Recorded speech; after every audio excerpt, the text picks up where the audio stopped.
Hello, everyone. I'm Betty. I'm Sue. We're the Smith Sisters. Yeah, we did it right. It's very hard to do.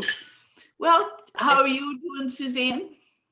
I'm well. It's another gorgeous day here in South Florida. Of course, Tiger Woods is on our mind. He is a neighbor right up the road. So I don't know what we're going to do about that. But anyway, it's a lovely day. Everything's good. I've already been to Costco and the bagel store. And anyway, life is good. So thank you. Maybe you could make him a dish of scalloped potatoes that we're going to talk about today. I bet you he would love it. And I know right where he lives because I went by it the other day in that little boat. So I'll be up there with my casserole dish. Yeah. I believe he's in California, but maybe somebody there to eat it. Well, he'll be back soon, I'm sure. So anyway. No. Well, today I'm talking about scalloped potatoes and how I make them, which taught by my mother was so totally different than most people make them. When Ed and I married, my husband and I married, I should have said, we lived in Germany for the first 18 months of our married life. I, who got on a plane, had never flown before, didn't cook, could make a good peanut butter sandwich and maybe scrambled egg. That was about it. So when I wanted to make something, I had to write my mother, and it would take 10 days to 2 weeks to get to her, then 10 days to 2 weeks to get back. And back she would send me on these little notes how to do things. Now this is scalloped potatoes. I'm just going to read it to you because it's not just bits of it. Peel and slice potatoes. Figure your amount. I didn't know how to figure the amount. Put cracker crumbs. I use instead of flour. That's the big difference for the thickening. And then she'd go on how to crumble it and everything, but it was never was there, use a cup of this, a half a cup of that. It was always, so that's how I learned to cook, are on all these little sheets of paper, which I have about 10 or 12 of them that I think I'm now going to frame. They've kind of yellowed, but I think I'll frame them and hang them in the kitchen. It's an excellent idea, or have them, I don't know, have them something good done with them anyway. Yeah, that's marvelous. So yes. So anyway, how I was taught to make potatoes was to peel them and slice them. And you put them either in a 13x9 or a smaller, or how many amounts you're making. What I made today in the recipe would fit for a 13x9. And then you slice a layer of those, and then you chunk up some onion and you throw those in, salt and pepper, lots of salt and pepper, and then dollops of butter, and then cracker crumbs, and like saltine or club crackers that you've crushed up. And you put probably, I think she told me in here, about 12 crackers, and use half and half of the crackers on that layer. Then you do another layer of potatoes, onions, salt, pepper, butter, cracker crumbs. Then when you get to the done layering, you cover it with whole milk. Do not use 2% or skim milk. It will be nothing but water. She also told me, but which I've never done, we could use evaporated milk, but I've always just used whole milk. Then I put my dish with an aluminum foil under it because it will bubble over. It doesn't matter how deep your pan is, it will bubble over. And you bake it slow for about an hour and a half. And to me, they're the most delicious scalloped potatoes ever made. There's no floury taste.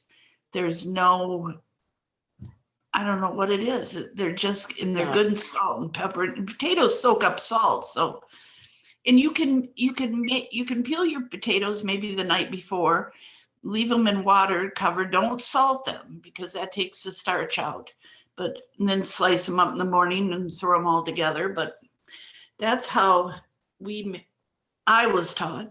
I think you use that, Suzanne, don't you? Yes, of course I do. And I can remember mother telling us they used to go to these card parties on Friday nights up at the old Dodder School, which was an old one-room school that had closed up on the corner of Road. And we'd get to go too and run around.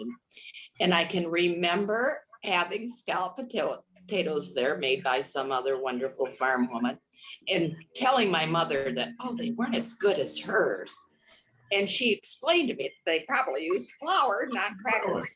So, and I like Ritz crackers too. If I have those, Yeah. any buttery rich cracker, or Ritz is so good, and it does the thickening. It flavors it. Yeah, I couldn't agree more.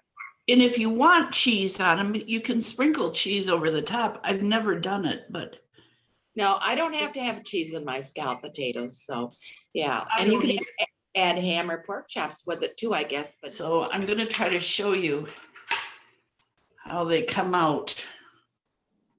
I don't know if I can.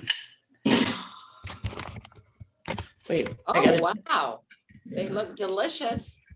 I bet Ed's in the living room. He'd probably like it. Oh, your plate is pretty too. Ed would probably like a big helping of them. Does it look all right? Yes, they look wonderful. And I'm impressed that you know where the eye of the camera is. Yeah, well, I'm learning. I'm going to taste them. Well, here we go, folks. We're